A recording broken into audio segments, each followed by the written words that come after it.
मामले में दर्ज एफआईआर पर कहा है कि जांच केवल 8 आरोपियों तक सीमित नहीं रहनी चाहिए। उन्होंने कहा है कि जिन लोगों पर भी आरोप है उनकी निष्पक्ष जांच होनी चाहिए। आलोक कुमार ने कहा है कि चंपत राय और अनिल मिश्रा भी जांच के दायरे से बाहर नहीं होने चाहिए, क्योंकि कानून सबके लिए समान है।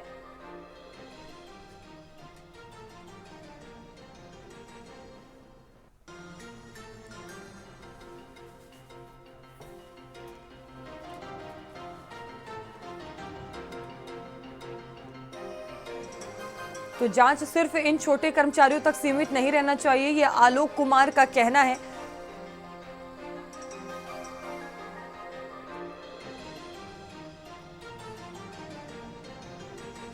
तो राम मंदिर चढ़ावा चोरी का ये पूरा मामला,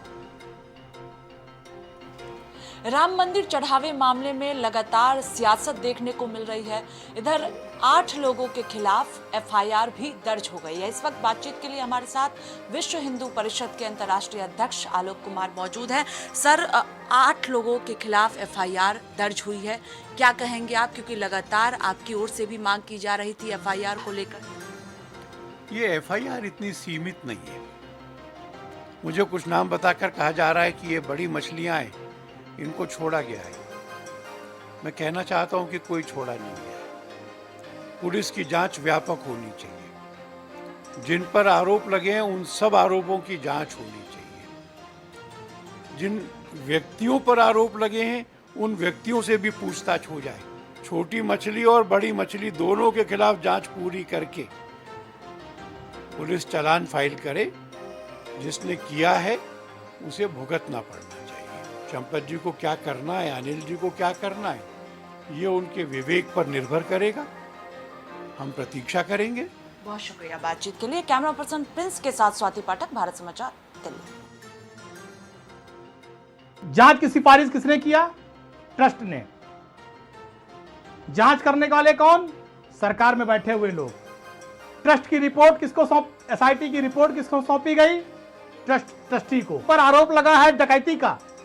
जिन पर आरोप लगा है कि जिनके संरक्षण में डकैती हुई है, जिनके संरक्षण में चढ़ावा लूटा गया है, जिनके संरक्षण में गहने आभूषण गायब हुए हैं, उनका तो कहीं नाम ही नहीं है। छोटी मछलियों को फंसा दिया गया, छोटे कर्मचारियों को फंसा दिया गया। वैसे वो भी गुनाहगार हैं, कार्रवाई उन पर भी होनी चाहिए। लेकिन जिनके संरक्षण में हुई, महिपाल सिंह ने किसका नाम लिया था? महिपाल सिंह संघ से जुड़े हुए थे, पुराने आदमी हैं। उन्होंने किसका नाम लिया? चंपत राय, अनिल मिश्रा, गोपाल राव, कहीं कुछ नहीं।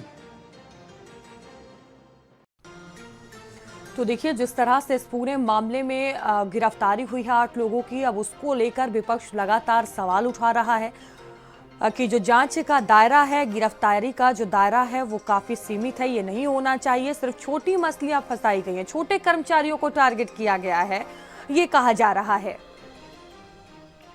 और रुपेश हमारे साथ जुड़ चुके हैं, साथ ही अनूप हमारे साथ जुड़े हुए हैं। अनूप, देखिए, इस पूरे मामले में एसआईटी जांच कर रही थी। मामले में अब 8 लोगों की गिरफ्तारी भी हुई है, लेकिन गिरफ्तारी को लेकर तमाम तरह के सवाल उठ रहे हैं। कहा जा रहा है कि छोटे कर्मचारियों को यहां पर फंसाया गया है, सिर्फ उनकी गिरफ्तारी हुई है ताकि बड़े नाम छिपाए जा सके। देखिए, बिल्कुल अयोध्या में श्री राम मंदिर के ट्रस्ट में जिस तरह से चोरी का मामला सामने आया, उसके बाद से लगातार चाहे विपक्ष की बात करें या खुद जो इनसे जुड़े लोग हैं वो भी जो है ये डिमांड कर रहे थे, मामले में जो आरोपी हैं उनके खिलाफ मुकदमा दर्ज होना चाहिए और इस पूरे मामले में साफ होना चाहिए कि आखिर कौन कौन लोग इसमें दोषी हैं।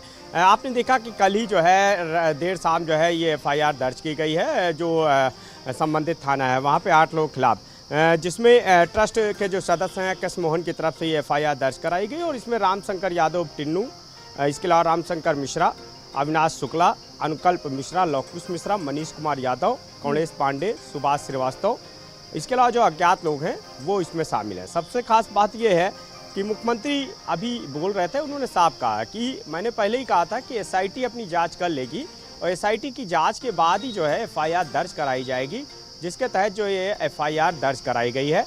इसके अलावा हमने देखा कि एसआईटी ने जब रिपोर्ट मुख्यमंत्री योगी आदित्यनाथ को सौंपी थी तो इस एसआईटी में एफआई की संस्तुति पहले ही कर दी गई थी और इसमें कई नामों का जिक्र किया गया था, लिहाजा उन्हीं के खिलाफ मुकदमा दर्ज कर लिया गया है, गिरफ्तारी की गई है।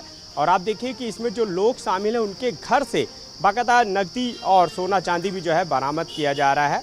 दूसरी तरफ मुख्यमंत्री कह रहे हैं, साफ तौर पर उन्होंने कहा कि जो आवाज़ उठा रहे हैं उनको खुद पहले सोचना होगा, क्योंकि भगवान राम की आस्था के साथ खिलवाड़ करने वालों को बख्शा नहीं जाएगा। उन्होंने कहा मुकदमा दर्ज हुआ है, गिरफ्तारी की गई है, इसमें और लोग जो दोषी होंगे उनकी भी गिरफ्तारी की जाएगी। लेकिन सबसे बड़ा सवाल ये है कि वीएचपी के राष्ट्रीय अध्यक्ष उन्होंने खुद ये सवाल उठाए हैं कि इसमें चाहे चंपत राय हो, चाहे अनिल मिश्रा हो या गोपाल राय हो, इनकी भूमिका की भी जांच होनी चाहिए। बड़ी और छोटी मछली का सवाल नहीं है। ये जो सवाल उठाया जा रहा है कि छोटी मछलियों को फंसा करके बड़ी जो इसके पीछे जो मास्टरमाइंड थे, जिनका मेन रोल है, उनको बचाया गया है, तो उनका साफ इशारा है कि किसी को भी बचाने का काम नहीं होना चाहिए। अनूप, लगातार कार्रवाई की बात यहाँ पर विपक्ष कह रहा है कि जो जांच का दायरा है उसे और बढ़ाना चाहिए, जिन जिन लोगों के नाम सामने आए हैं उन पर भी एक्शन लिया जाना चाहिए। रुपेश हमारे साथ जुड़ चुके हैं, अयोध्या से जुड़े हुए हैं। रुपेश, अभी किस तरह के हालात नजर आ रहे हैं? क्योंकि देखिए अरविंद केजरीवाल भी अयोध्या पहुंचे, वो भी वहां पर हमला करते हुए नजर आए, वो भी यहाँ पर यही बात कहते हुए नजर आए हैं कि छोटे कर्मचारियों को यहाँ पर फंसाया जा रहा है। बिल्कुल सही कहा आपने। जिस तरह से अरविंद केजरीवाल जब रामलला के दर्शन करने के बाद बाहर निकले तो मीडिया से रूबरू हुए, उन्होंने बताया कि जो है जिस तरह से यह कार्रवाई हो रही है वो कार्रवाई ठीक नहीं हो रही है। छोटे कर्मचारियों को फंसाया जा रहा है, बड़े कर्मचारियों पर ध्यान नहीं दिया जा रहा है।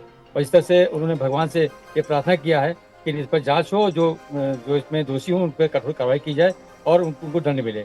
महापाप हुआ है, जिसे देखा जाए उसको देकर किया जा रहा है। अगर देखा जाए तो राम मंदिर में जो मामला चल रहा है चोरी का, उसमें 8 आरोपियों को गुरुवार को देर गिरफ्तार कर लिया गया था और पुलिस आज सभी आरोपियों को कोर्ट में पेश करेगी और 14 दिन की रिमांड भी लेगी। आपको बता दें, जिस तरह से अगर बात की जाए तो लगभग 1:30 बजे सूत्रों के हवाले पता लगा 1:30 बजे इनका आज मेडिकल कराया जाएगा। उसके बाद मेडिकल कराने के बाद इनको जेल भेज दिया जाएगा और इनकी रिमांड ली जाएगी 14 दिन की। ये बात प्रकाश में आई। लेकिन देखा जाए तो बड़े अधिकारी इस पर बोलने के लिए मना कर रहे हैं और कुछ भी कहने के लिए मना कर रहे हैं। तो जिस तरह से देखा जाए तो पूरी तरीके से जो है मामला जो है तूल पकड़ गया है। और जिस तरह से देखा जाए यहाँ पर रुपेश, कहीं ना कहीं मामला बढ़ता हुआ नजर आ रहा है, कार्रवाई की मांग की जा रही है। क्या होगा ये आने वाला वक्त बताएगा। बहुत धन्यवाद आपका। चलिए आगे बढ़ेंगे, बात कर